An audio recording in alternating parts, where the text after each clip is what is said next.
Happy New Year. Happy New Year. Hey, it's great to see you. It's a rare occasion where I've watched enough movies to do a top 10 of the year. New movies or movies that came out in 2024. For some reason, I don't know whether it's I watched it earlier or not, I don't know, but I could not find Late Night with the Devil on this before anyone says, what do you think about Late Night with the Devil? I liked it. It was good. It was a good film, but it's not on my list. So I'm going to go through my Letterboxd for 2024 films I've seen, my reasoning behind my ratings, and yeah, I'm going to do that. I'm here surrounded by movie posters. I asked for movie posters this year for my birthday and Christmas, and my family have been really lovely.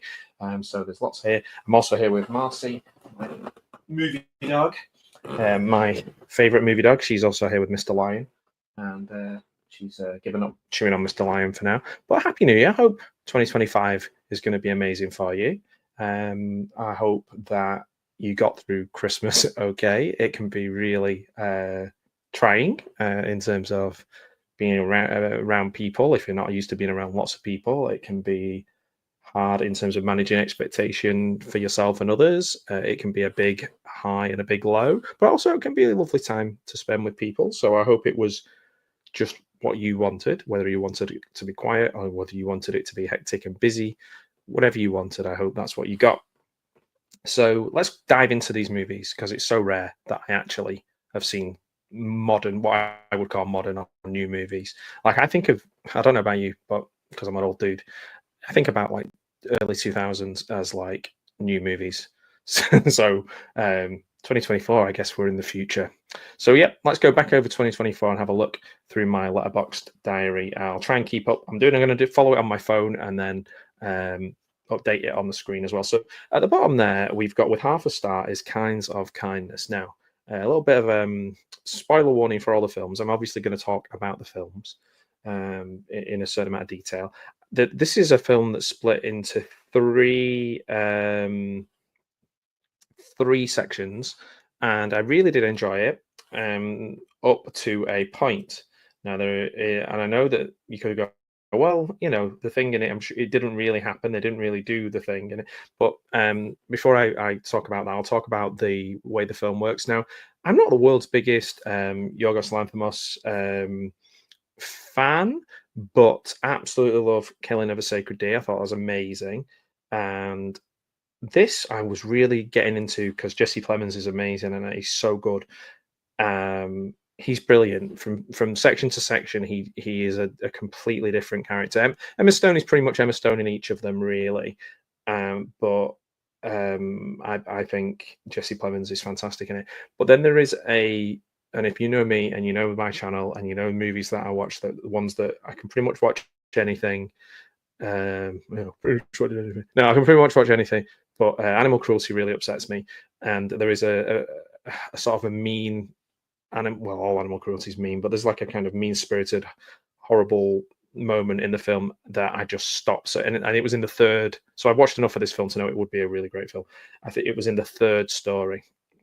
Oh, no, it was at the end of the second story. So I was more than 2/3 of the way through the film, and I had to stop. It just upset me. I didn't like it. So that's anything with animal cruelty automatically gets a one or half star.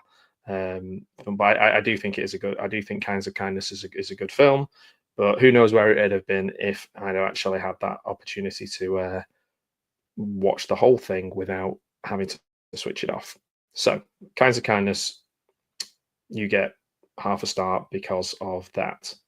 Now, I'm going to make sure that I stick to the topic and try and keep this under an hour because I don't want to,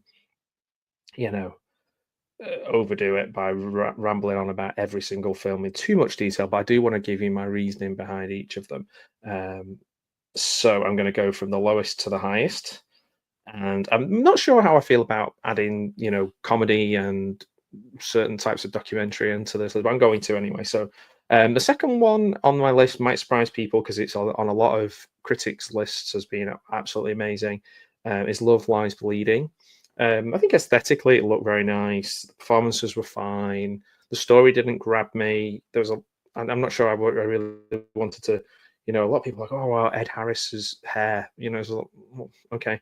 But I really like Rose Glass as a director. I absolutely loved Saint Maud.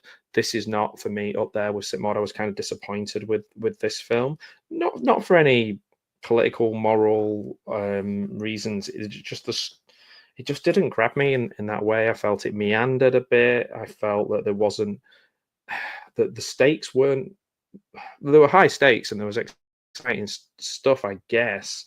Um, but I didn't feel the danger from the characters, or that the characters were the jeopardy for the characters, I guess I should say, maybe like I would have thought I would have done for this film. So it has an average of 3.6 on Letterboxd. It's by no means a bad film, and Rose Glass is destined for great things. Um, but it's not Saint Maud. It's not as good as Saint Maud. That's kind of what I was judging it against, which is a very high bar because I love Saint Maud. The next one is Under Paris. Now, not Underpants, Under Paris. Under Paris is a French film on Netflix. Shark kind of film. It was silly. It was just silly. Not made particularly well. CG was poor. It wasn't silly either. It was a slog to get through. I didn't enjoy it. Okay. The next one on my list, these are not honorable mentions, by the way. These are just like ones that didn't make the list. So we've got Winnie the Pooh, Blood and Honey 2. Now, I might be in the minority here again. I'm not looking for high art here or anything, but I just want a fun movie. The first Winnie the Pooh film I enjoyed more than the second one. And the main reason being the actor who they replaced Christopher Robin with, this is going to sound terrible, but I find the actor Scott Chambers, I find him very irritating. He's like, poo, poo. He's always on the verge of tears and kind of on the verge of a breakdown. And that's how he seems to play everything. Now, that might sound like I'm being really mean, but I watched him recently in Dr. Jekyll, and I could not. Yeah, I had exactly the same problems with him in that he would that I did in this. And I don't think the guy from the first, who was Christopher Robin in the first one, was that bad. I thought he was pretty good. I think they should have left it as it was. It was just like, Pooh, I love you, Pooh. Oh, remember Pooh when I was young, Pooh? And it's just like, oh, jeez, come on. I just couldn't take him. So yeah, I guess a very generous two stars out of 5. I don't tend to write a lot on them. The next one, but I'll tell you the reasoning why, obviously. The next one was Martha, the Martha Stewart documentary. It was like a portrait of a narcissist. Yes, she has achieved a lot. However, she seems to have no accountability for anything that she does. It's always somebody else's fault. I wasn't like a big. I didn't know anything about her beforehand. The Martha Stewart documentary, bog standard documentary. Like she would say, like if somebody had put it this way, her husband had an affair, he'd be a terrible, horrible, human being. If she had an affair, it'd be like, well, of course I had an affair. Like it did a lot of the stuff just didn't add up. But obviously, it's an interesting little portrait of someone because you've got all the media from the time as well, all the jokes at her expense, all them, pile on, and I'm obviously media pylons must be horrendous to go through. So yeah, that was interesting from that point of view, but it wasn't anything to write home about, that documentary, the Martha Stewart one. So let's move up. Yes, of course, I've got Martha Stewart documentary next to Winnie the Pooh, Blood and Honey 2. So the next ones are going to be a real mix. I think everything's a bit of a real mix here. So the Fall Guy, I like Ryan Gosling. I love Drive, Full Nelson, his own directed film that he did. He's a great actor. I like him a lot. The film with Russell Crowe, what's that one called? Something Guys. Not the other guys. Oh, mine's gone blank. But that one, he's great. I like him a lot. He seems like a funny and fun guy as well. But the Fall Guy just didn't. It was overlong. It had. I love the TV show The Fall Guy as well, and maybe it missed the essence of like celebrating stunt people in a way I would have liked. It just didn't quite Didn't quite get there for me. The same goes for Abigail. I was expecting Abigail to be amazing. It was blood soaked, definitely. I'm a massive Dan Stevens fan. For a long time, I thought Dan Stevens would be the next James Bond. I love the Guest. Thought he was great in the Guest. He just seems like a really great. He's great in the Eurovision Song Contest comedy thing that they did with Will Ferrell. He's just brilliant. But in this, he's just like a New York guy who says "fuck" every 2 seconds, and it's just for me. It brings me right out of it. His performance. There's a few interesting things that happen in it. I know some people really, really loved Abigail. I I didn't. It was right in the middle for me, right down the middle. The same goes for Alien Romulus. I suppose the short version of Alien Romulus. Lots of people have done videos on Alien Romulus. I didn't. I'm not the world's biggest Alien fan, but obviously the first two are fantastic. The first one I revisit more and appreciate more. The second one, I guess, is just like the rebirth of modern action. Um, yeah, I guess it is all sci-fi action. They're both incredibly great genre-defining films. Um, but for me, Romulus was like a sort of teen version of Alien. It felt like what they've done with Scream in a way, just adding. I don't think there was a little bit with the baby thing I thought was quite interesting, the giving birth part, but yeah, it was right down the middle for me. It was a little bit disappointing. Venom, the next one. Let me just see if you can still see that on the screen. Yeah, Venom: The Last Dance. I like Tom Hardy a lot. He seems like a cool guy. He likes dogs, and he's he's a good actor. He's got that classic voice that Anthony Hopkins has. I think they both have the same acting coach or teacher, or they're both the same influence in somebody in Wales. I seem to remember reading. So they've got that lovely timbre to their voices. But the first Venom was great. The second one was terrible. This one was okay, and there's some nice moments in it. But again, it's not a film I'll be revisiting or have any interest in talking about again. Next one, I much like Psycho Gorman. If you watch Psycho Gorman, this Frankie Frico is made by the same people as Psycho Gorman. And you watch it, and I was so desperate to see both of these films because I felt like they talk to my kind of munchy ET Mac and me, referencing 80s nostalgia rose tinted glasses. But the problem with those films, and they have people in them who I quite like from the Flophouse podcast and Red Letter Media and things that I follow, Mystery Science Theatre kind of links to them, Frankie Frico and Psycho Gorman, and the practical effects, and they're definitely worth a watch, but ultimately I find them lacking in. They're almost so focused on making it feel like it's from that time that they forget the story. It's definitely style over. I'm not saying that like Mac and Me had a great story or anything like that, but it was made of it's like you wouldn't go out of your way to do like a shot for shot of Mac and Me or whatever. It just is of its time and moves on. I think you've got to reference the past in a cool and interesting way and still have a new movie in there. And I think both Psycho Gorman and Frankie Frico don't do that. So maybe that's what lets it down for me. Next one's a documentary that was perfectly okay. The Greatest Night in Pop, all about the We Are the World recording. So that was interesting, getting them all there, like Bob Dylan and trying to match his voice with Prince. And no, Prince didn't go, did he? Because I think there was a Michael Jackson Prince thing going on. It's interesting to see all those people from the 80s. So yeah, that was all right. That was a good film, good documentary. Grace. It felt like a TV show more than a documentary. Next one is the Sidemen story. Now I watched I'm probably about 10 years out of their demographic, but I watched Sidemen Sundays, watched the big scale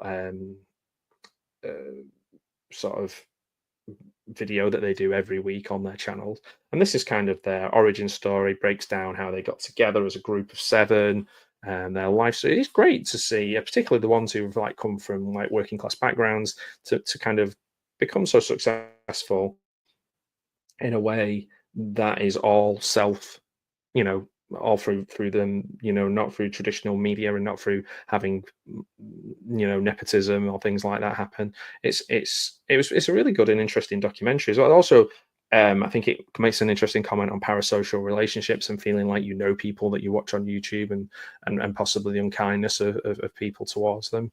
But yeah, it was a good little documentary. I gave it 3 stars and I liked it. It was good. So these are the ones starting now, and more films that I actually liked. So always been a big fan. Next one, always been a big fan of David Tell, the comedian. If you don't know who David Tell is, go if you can find any old episodes of Insomniac where he used to go around places after everywhere shut and go to late night bars and stuff like that. He's so funny. What I like about him is there's no like political edge to him. There's no like, or if there is, but it's all based on like things he can actually talk about with some authority. He doesn't kind of go with the trends or try and appeal to, say like Joe Rogan, who is very popular, but he's not a funny comedian. He's just not funny. But like he maybe won't come up on your timeline in the same way as the same 6 American comedians. David Tell's been around a long while and he's always been funny. And Hot Cross Buns doesn't really have any political edges, all just unusual stuff that you've never heard put in that way. He's definitely unique. I think he should be celebrated up there with one of my favorite comedians like Norm Macdonald. I really do like David Tell. Hot Cross Buns, not his best work, but funny enough to get 3 stars from me. So well, it must feel amazing for him to get that. No, but it's just what I like and what. The next one, Scoop, is about the Prince Andrew situation. Billie Piper's underrated actress, though she was good in this. There's 2 films made about the Prince Andrew thing and Jeffrey Epstein and all that malarkey. But it'd be interesting now if he comes up as a picture underneath my description, because YouTube, if you say someone's name, puts a little picture up of them. We wonder if it'll Prince Andrew or other people come up. That'd be a bit strange.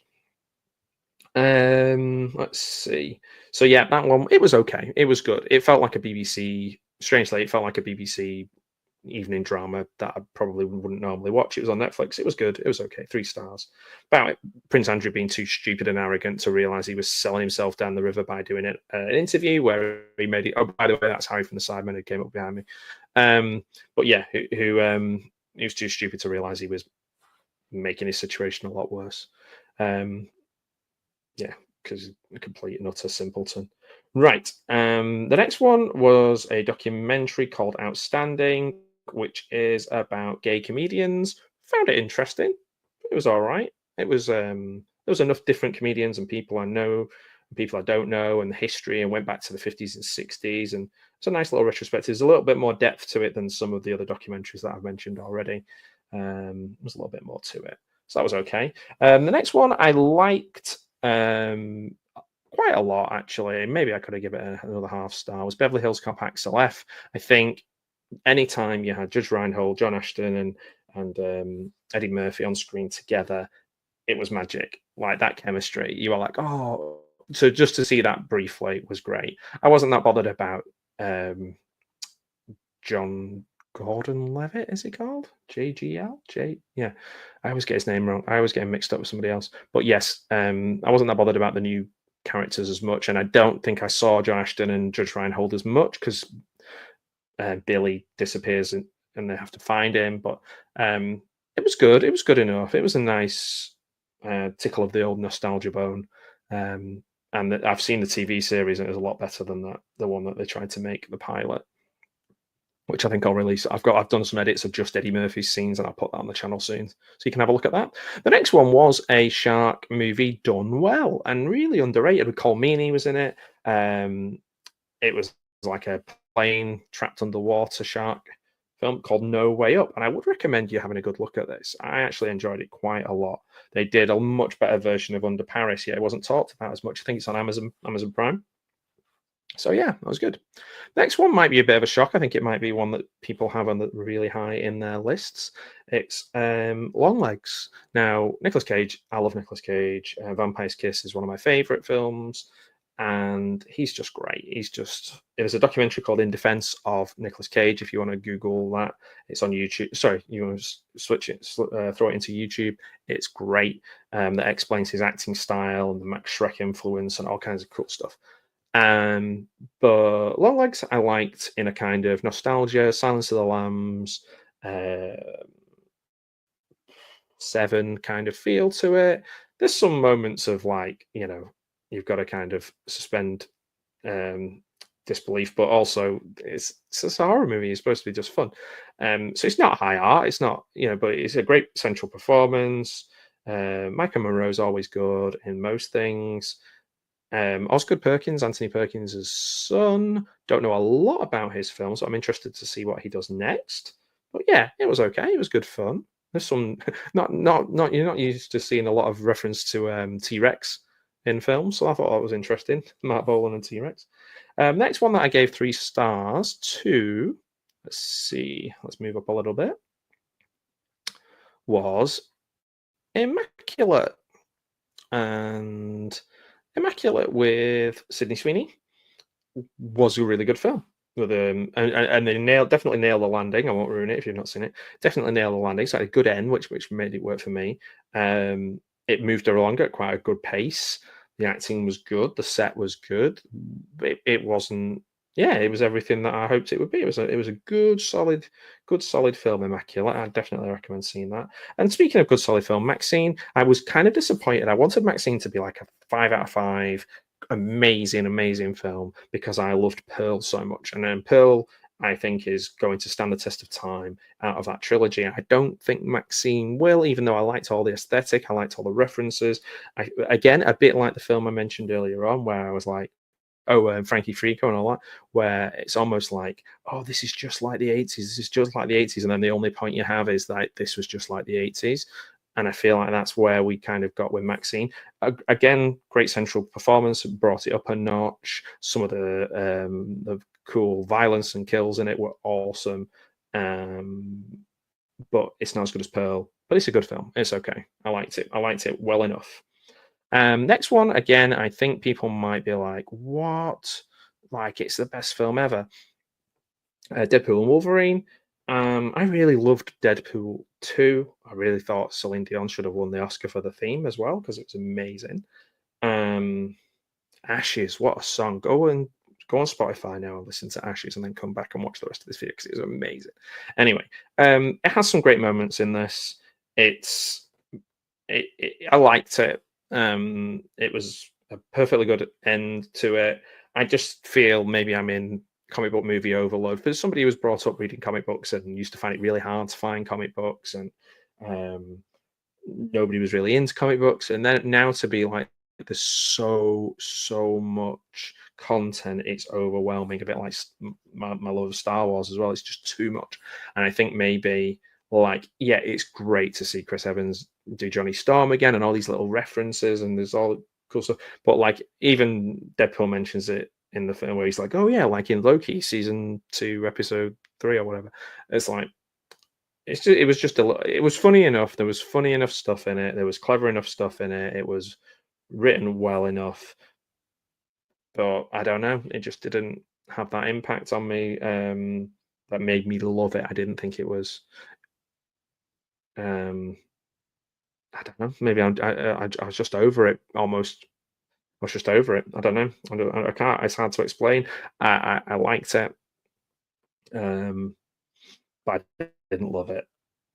The next one, The First Omen. I'm not really up with all the Omen films and all the different versions and different things, but I thought this was a very similar to Immaculate, in a lot of ways, and it was sort of technically sort of pulled off in the same way. Like, it was just as well made.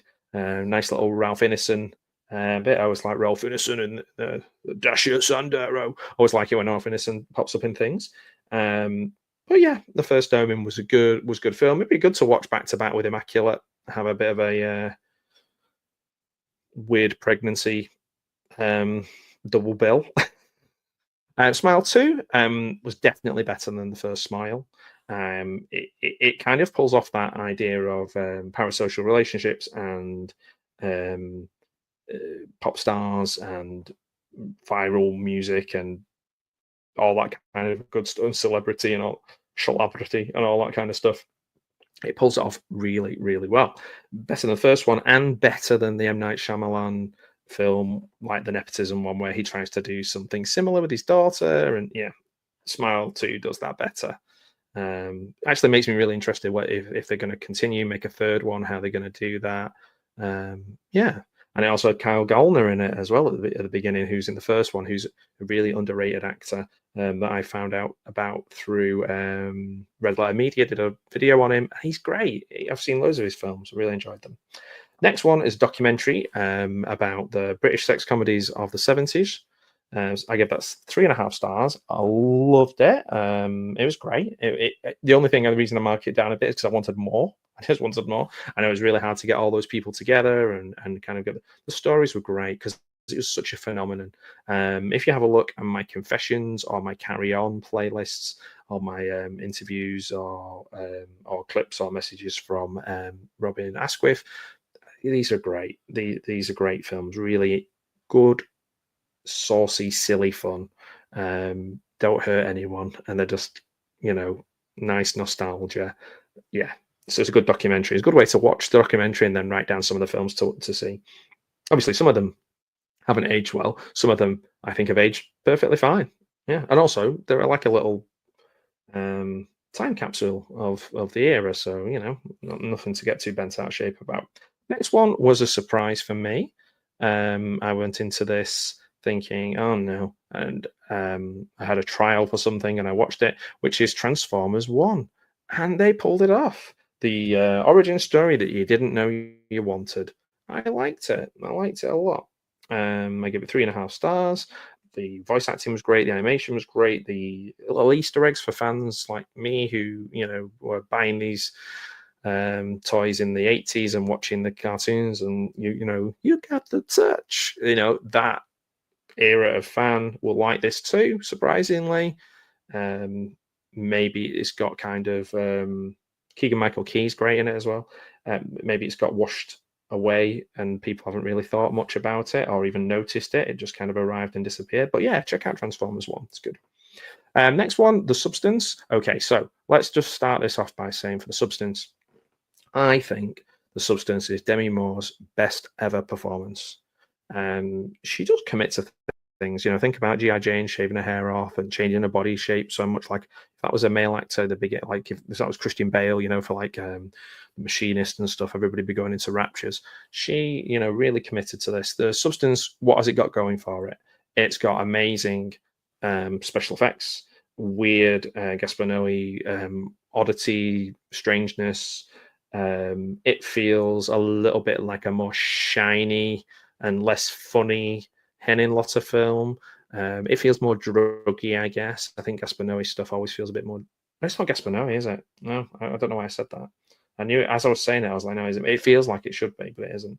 It's Coralie Fageist, yeah, who has done a couple of sort of druggy, strange kind of things. She did that film Revenge, if you saw that one. But yeah, I don't know. Maybe I was thinking just because of European director, but it feels like a Gaspar Noé kind of stuff. But it's a good story. Excellent central performance by Demi Moore. Margaret Qualley's really good in it too. They're good together. They're good apart. It's got a great ending. Yeah, it's a great film. I don't think it's like necessarily going to. I think we're so in need of practical effects and stuff like that there's a certain corner of the internet that I just like. This is the greatest film ever made. Like, or really bigging it up, possibly because we're in dire need of something like this. But it is great. It is a great film. It's just it didn't hit home with me in the way that maybe it did with a lot of people who might be putting it one or two in their films of the year. I've seen a few like critics say have it up in their top 5. But yeah, I can understand why they did that. There's lots to love about this film, loads to love about it. And speaking of films with lots to love about, I loved and was really pleasantly surprised by Street Trash 2024. I interviewed Ryan Krieger. His interview is on this channel. What a great guy, really open about the filmmaking process. What an interesting way of interpreting this film, and making it your own. It's not the same as the first film, which I found to be quite cruel, and I didn't engage with it, didn't click with me. But this one did a lot more. So yeah, I would check out the new Street Trash 2024 whenever you get a chance. It's it's a really bright, vivid film with a lot of heart, and I loved it. I thought it was great. Next one was disappointing that it wasn't a five-star film for me, which was the Beatles 1964 documentary. Now, that might be because I've read a lot of books on these photographs and tapes that they used, and I don't think it could be as good as Get Back, because the thing about Get Back was it was almost like you were in the room all the time for every little thing, and it was also more of a pivotal. Well, you could argue that this was pivotal too, because obviously it was their first trip to America, but I guess there's not as much drama because they were all getting on well. I don't know. There's just there wasn't anything in there that I didn't already know. It wasn't as mind blowing as Get Back. But the bits that the Mailsers did, who, if you've ever watched Grey Gardens, if you haven't watched Grey Gardens, they did some amazing They are, you know, the first time you heard for a lot of people, be the first time you heard documentaries makers' voices in their own films. You know, we wouldn't have Nick Broomfield and Louis Theroux, and even like what I think like what's he called, Peters is doing on YouTube at the moment. You wouldn't have that style of documentary, Al John Ronson and people like that, without the Mailsers. They were the, you know, absolute forerunners of this kind of style of documentary. So you can see snippets of that, and then there's I think it's the interview side of it from up to date people that maybe let's sit down a bit with things that, like, as with the best will in the world, like, yeah, you don't necessarily need like a 10-minute interview with like a super fan. I just wanted to see more of the Beatles, so maybe that's why I didn't give it, you know, as high a rating as I gave Get Back. If you have a look, check out my Letterboxd. The link is in my link tree on the on my channel, on my page. You'll be able to find it really easily. The next one, a lot of people are like, oh, it's like Die Hard. It's like Die Hard.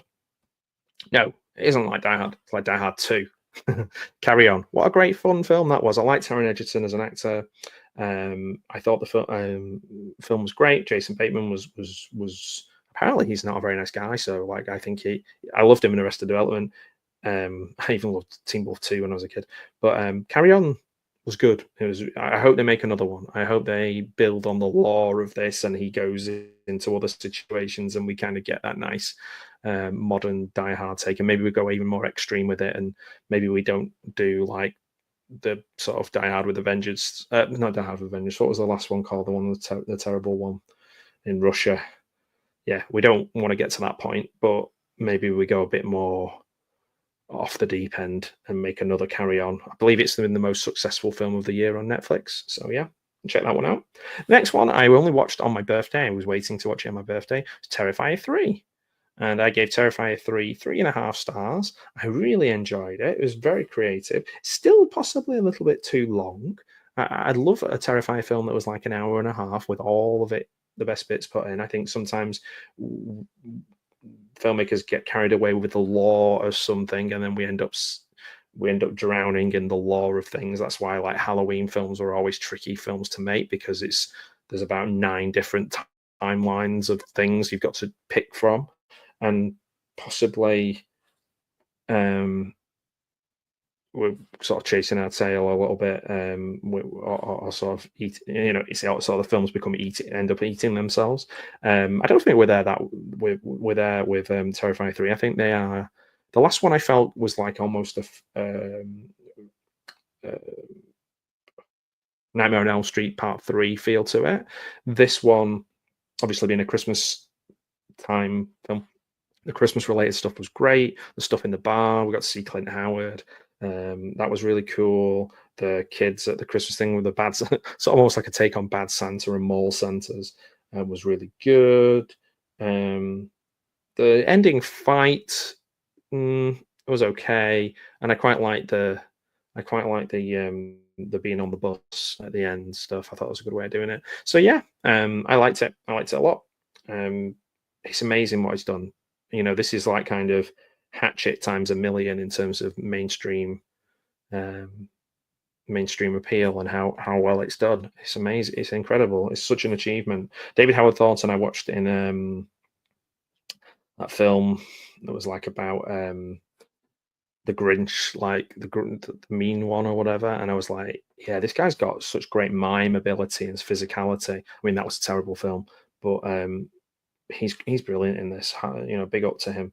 Next one is, I'm not even sure whether it would really count as a proper documentary. It was like, but it was really worth watching the life story of Bray Wyatt or the character Bray Wyatt, I guess, becoming immortal from WWE documentary. I found it quite touching, quite emotional. It's interesting to see how creative he was in a way that you wouldn't necessarily put together with being a wrestler and his life. It was a bit of a surprise to me how much I enjoyed that.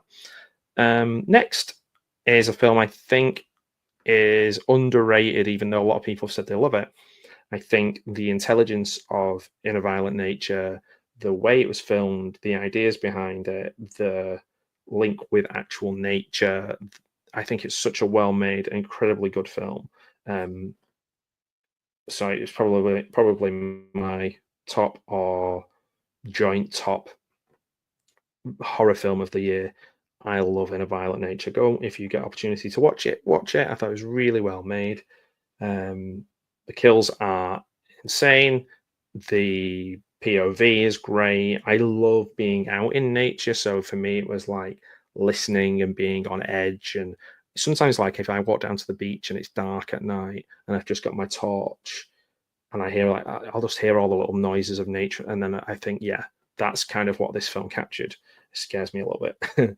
The next one, not many people are going to agree with me on this, and I'm not going to go into it in massive amount of detail because I've done 2 videos on Joker Folie à Deux. I was surprised to see that Mark Kermode like this. I haven't been following him since he moved from the BBC, and because I just didn't subscribe to the new podcast because I thought I had to pay for it. But he had it in one of his best films of the year. I loved Joker Folie à Deux. It gave me creative spark. It gave me an idea. I liked the concept. I liked the way it was put across. I much preferred it to the first one, and I know I'm in the minority with that, and that's not the reason I'm doing it. It just hit me the right way. It just was, I think, cleverly put together. I like the music. I like the way the music done. It didn't harm it that there were, that Joaquin Phoenix is not the world's greatest singer. That didn't make any difference to me because it was about telling the story through the songs. I think it made a point that almost like, well, it did. It made a deliberate point to the audience of the first one, possibly a point that they didn't like. So it turned a lot of people off, which I think in itself is quite a brave choice. And I guess that's why it wasn't successful. But yeah, there's loads of reasons why it wasn't successful. But I would say it's probably my second favorite film of the year. Now, I'm not going to count James Acaster, Heckler's Welcome. I'm not a massive fan of many British stand-up comedians. There's a few. Glenn Moore's very funny, but a lot of them are absolutely awful. But James Acaster, Heckler's Welcome is a really good exercise in creative comedy, doing something different in a stand-up special, going against the grain and doing it in a really funny way. And at first I was like, nah, this guy's not for me. Just does not seem like my kind of comedian.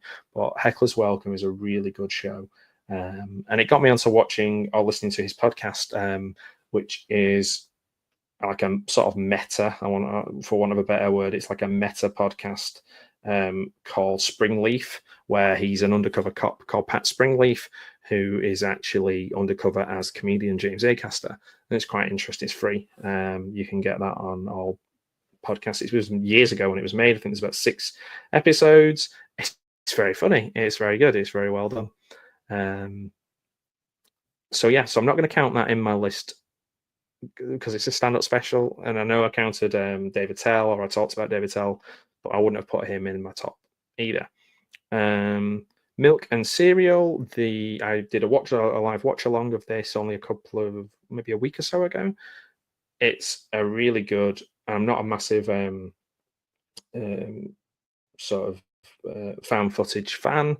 I have maybe one or two that I really like, but this has shot up my list as one of my favorite found footage films ever.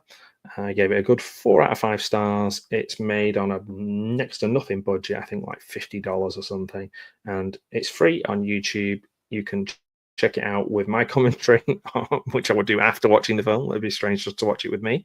But yeah, that, I think, Milk and Cereal and In a Violent Nature and Joker would be my 3 films that came out in 2024 that I enjoyed, that I loved. So yeah, it might be a slightly unusual list there, and that's where we are with it. I was wondering if I should just kind of show you my all-time. So yeah, 35 films or 35 things that I've logged. That's a lot for me. Like some years it'll be like 0. Let's have a look. How many was there in 2023? 2023, I had 30, so less. But oh, look at that. I had Teenage Mutant Ninja Turtles Mutant Mayhem. Was right up there, 4.5 stars. I did love that. I was so surprised. I thought the guys who made Sausage Party got Godzilla -1, Clones of Bruce, Shark's Blood documentaries there.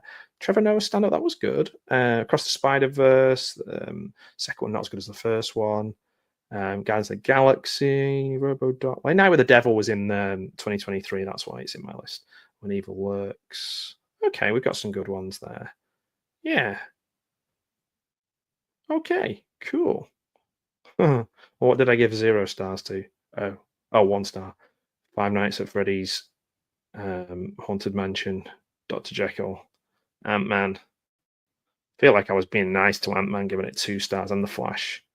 And I didn't like the Mike Flanagan House of Usher. Oh, look at that. I gave an extra half star to the first Winnie the Pooh. That ties in. That ties in.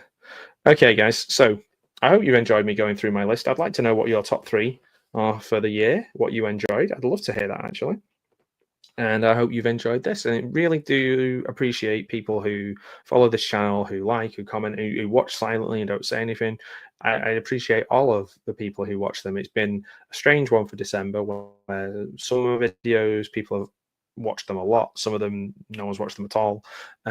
This has always been like a little diary journal for me and a way of getting out my creativity and hopefully showcasing people I like and things that I like, and sharing that with people who I'm finding out, or sharing that with people who have similar ideas, but also hearing about other people's things that might be completely different to mine. I know there are people who have a completely different take on some of these movies, and guess what? They're still awesome people. I don't hate them. It's pretty cool to be able to have differing opinions and discuss them. Yeah. Okay. So there's that. So have a great 2025. I'll be popping up doing different things. The big thing for 2025 will be the Steve Nowlan's Ghost Stories. We're going to be doing episodes every week. We're going to be doing film pairings, scary film pairings, scary book pairings, clips. There'll be clips and megasodes and we're going all out to make this an incredible podcast all about the spooky stories of Steve Nowlan. He's going to be doing all the voices. He's going to be acting out all the different parts. It's going to be great. It's going to be really, really cool, and I hope you enjoy it. And that'll probably be the main focus of the channel for quite a long time, and then we'll go back to the sort of silly stuff that we normally do. It's got some cool interviews lined up as well with people. So yeah, hopefully you've enjoyed this. If you did watch it, I appreciate you a lot. It really is cool to feel that I'm not just talking into the void, even though sometimes talking into the void is okay. So I hope you had a good Christmas, and like I say, have a lovely rest of 2025. I will see you very soon, and thanks for watching. Pugwall. Pugwall. And I bet in the morning. Pugwall. And I bet in the morning.